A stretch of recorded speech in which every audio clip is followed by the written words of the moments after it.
Ναι, εννοείται δηλαδή. Θεός ο Λάζαρος θα κρυώσει. Καλά, κρυστήκατε, αλλά λέμε τώρα. Θα του δείξουμε ότι εντάξει να πούμε. Θα βγει αύριο και θα πει του κάναν bullying. Άντε να.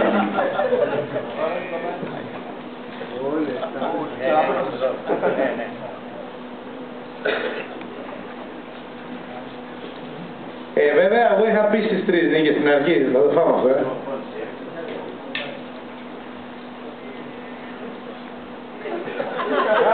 Τι?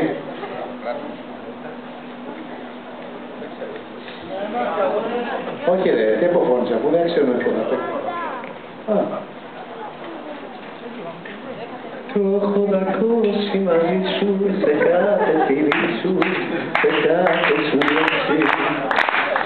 Σ' αγάπω, καγκα. Άσε, τις ξύσα τώρα για το τρέλο εκεί. Τις ξύσα διαχτές πάλι τι έκανα, πάλι και βρίσκει.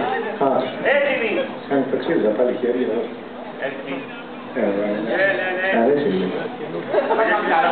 Καλά είναι. Που λες? Δεν θα το πω με τον Γιώργο.